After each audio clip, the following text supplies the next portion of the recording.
वो तो बर्बाद होएगा। जेल भी है उसके लिए, और बहुत बड़ा, यानी जैसा शायद 50,000 देना पड़ेगा, बहुत चीज देना पड़ेगा। साथ में ये भी वीडियो आप देखें, ये न्यू ईयर का वीडियो आप देख सकते हो किस तरह से उल्लंघन किया जा रहा है। आप खुद देखो आखिरकार, और ये यूएई के अंदर लोग इस तरह का हरकत कर रहे हैं, आखिर क्या कारण है, क्यों ऐसा कर रहे हैं, प्रॉपर डिटेल में आपको इस वीडियो में बताने वाला हूं। और इनकी ज़ुबानी भी एक अपडेट आई है, जो शेख साहब है पावर ऑफ शारजा, इन्होंने एक वीडियो बनाया है, क्योंकि 2026 में बहुत सारे लोग कन्फ्यूजन फैला रहे हैं कि यहाँ ऐसा कुछ माफ़ी प्रोग्राम चलाया जाएगा, ये है वो है। तो पहले इनका वीडियो देखें, उसके बाद जो अपडेट है, जो खबर है, वो भी आपको इसी वीडियो में बताने वाला हूँ। प्यारे भाई लोग, तुम लोग क्या इंतजार करते हैं? नवा साल आया और तुम लोग समझते हैं माफी चलेगा चलेगा, क्या मजाक हो गया है? अभी तो एक बड़ा बड़ा सजा होएगा जो के पास वीजा नहीं है, वो नहीं है, अगर पकड़ गया, ये याद रखो। और ज्यादा से ज्यादा अगर कोई भी विजिट वीजा में काम किया, वो तो बर्बाद होएगा। जेल भी है उसके लिए, और बहुत बड़ा, यानी जैसा शायद 50,000 देना पड़ेगा, बहुत चीज देना पड़ेगा। याद रखो, आप लोग विजिट वीजा में आएगा, उसका इस्तेमाल गलती नहीं करो। अगर विजिट वीजा में आए, विजिट करो और वापस जाओ।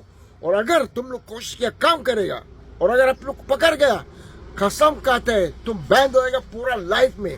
नहीं सिर्फ तो सिर्फ दुबई में, यूनाइटेड अरब एमिरेट्स में, पूरा गल्फ में तुम बैंड होएगा।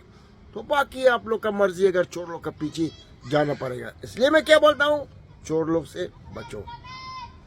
तो आपने सुन लिया इनकी ज़ुबानी, अगर इस तरह का चीज़ करोगे तो बर्बाद हो जाओगे। सच में 2026 के अंदर बहुत ज़्यादा चेकिंग हो जाएगी। विजिट वीज़ा पे आ रहे हो, कोई भी आपसे अगर काम कराए तो आप काम नहीं करना है। नहीं तो सिर्फ दुबई की बात नहीं, को पूरे जो जीसीसी कंट्री है, Oman, Qatar, Saudi, Bahrain, Dubai, ये 6 कंट्री में आप बैन हो जाओगे, फिर वापस गल्फ कंट्री में जा भी नहीं सकते। तो इसका उल्लंघन ना करना, सीधा सीधा क्लियरली अपडेट जारी करके बता दिया है। तो आप ध्यान से आप लोगों के साथ इस वीडियो को ज़रूर शेयर कर दें। हर कामगारों तक इस तरह का इन्फॉर्मेशन मिलनी चाहिए, ताकि उनको भी जानकारी मिले। दूसरा जो मैं शॉर्ट वीडियो एक दिखाया, आप देखा किस तरह से न्यू ईयर के मौके पे ऐसे ही, इसलिए इन लोगों का वीज़ा बंद नहीं है। ये इस्लामिक कंट्री होने के बाद भी, यानी पाकिस्तान भी इस्लामिक कंट्री है, और ये जीसीसी कंट्री, वो भी Oman, Qatar, Saudi, Bahrain, Dubai, हर जो ये जीसीसी कंट्री सारे 6 इस्लामिक कंट्री है। उसके बावजूद इनका वीज़ा बंद किया, क्योंकि ये लोग इस तरह का हरकत न्यू ईयर के मौके पर, आपने देखा किस तरह से वहाँ पे गवर्नमेंट का सामान का नुकसान कर रहे हैं लोग, तोड़ फोड़ कर रहे हैं, समुंदर में डाल रहे हैं। और इस तरह का अगर गवर्नमेंट के नज़र पड़ेगी तो क्लियरली इन लोगों को लाइफ टाइम बैन कर दिया जाएगा। कभी किसी कंट्री में ये दोबारा जा ही नहीं सकते हैं। तो प्लीज़ आप भी अगर दुबई के अंदर रह रहे हो और एक इंडियन हो, तो ये लोग के जैसा हरकत ना करना। नहीं तो हमारा जो आज नाम चल रहा है, सिर्फ हमें सादगी के वजह से, क्योंकि हम लोग सिर्फ यहाँ पे पैसे कमाने आते हैं, तो सिर्फ पैसे पे फोकस करते हैं। हमें कमा के यहाँ से, क्यों हम दूसरे मुल्क में हैं, तो हम अपने मुल्क में जाना है वापस, तो हम दूसरे मुल्क को ख़राब ना करें, क्योंकि सेकंड मुल्क हमारा यही है जहाँ पे हम काम करते हैं, जहाँ से हमारी रोजी रोटी चलती है, जहाँ से हमारी फैमिली चलती है। लेकिन इन लोगों के जैसा अगर कोई हरकत करेगा तो बुरी तरह फंसेगा। जैसा आपने देखा कि किस तरह से ये लोग, ये पाकिस्तानी लोग, मतलब वहाँ पे उल्लंघन कर रहे हैं। लास्ट जो सबसे इम्पोर्टेंट अपडेट है, जैसा आपको मालूम है कि दुबई के अंदर ही, यानी यूनाइटेड अरब इमारात के ही अंदर ही, जो भारतीयों की पॉपुलेशन है, 2025 के डेटा के हिसाब से लगभग 43 लाख भारतीय यहाँ पे रहते हैं।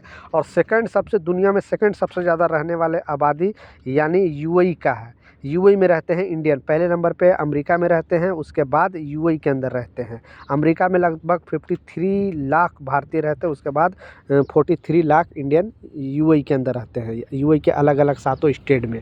तो इस अपडेट में जो बताया जा रहा है, बेसिकली एम्बेसी की तरफ से यह बताया। दुबई गवर्नमेंट भी पहले बहुत बार बता चुकी है, और सिर्फ ये इंडियन पे लागू नहीं होता है, लेकिन इंडियन एम्बेसी ने सारे लोगों को बताया है कि ये रूल अगर पालन आप नहीं करोगे तो मुसीबत में पड़ सकते हो। जैसा आपको मालूम है कि यहाँ पे जो लोग दुबई के अंदर रहते हैं, उनको थोड़ा दिन पहले, 1 साल पहले भी आपने बहुत सारे कामगारों ने करा चुका है।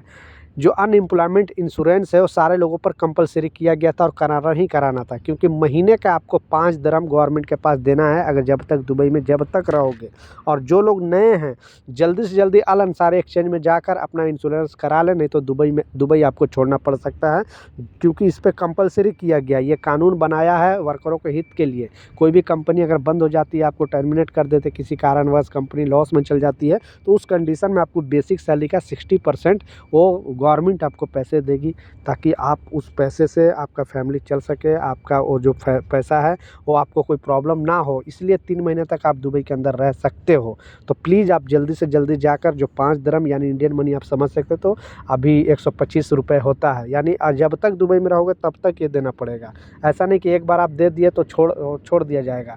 तो भारतीय एम्बेसी ने सारे लोगों को बोला है कि जल्दी से जल्दी ये इंश्योरेंस जाकर करा लें, क्योंकि ये चीज़ कराना ज़रूरी है। जो लोग नहीं कराएंगे वो दुबई में नहीं रह सकते हैं, उनका वीज़ा दूसरा लगेगा ही नहीं, उनका दूसरा जो वीज़ा है वो रिन्यूअल नहीं होगा, उनका वीज़ा रिजेक्ट कर दिया जाएगा। तो आप भी अगर नहीं कराए हो, ये लोग जो लोग नए आते हैं उन लोग को चाहिए कि जल्दी से जल्दी अपना इमरात ID लेकर जाए। अल अंसारी एक्सचेंज में जाकर आप बोल सकते हो कि मुझे अनएम्प्लॉयमेंट इंश्योरेंस कराना है। और कुछ लोग का कन्फ्यूजन रहता है कि हमें एक बार करा के छोड़ देना है, ऐसा नहीं, जब तक दुबई में रहोगे तब तक ये कराते रहना हो। तो ये कुछ अपडेट था, ये कुछ जानकारी था, मैं सोचा आप लोग के साथ शेयर करूँ। कुछ सवाल है, कुछ कन्फ्यूजन है, नीचे कमेंट सेक्शन में ज़रूर लिखें, मैं ज़रूर आपको रिप्लाई करूँगा। मिलता हूँ नए अपडेट के साथ, नई जानकारी के साथ। जब तक जय हिंद।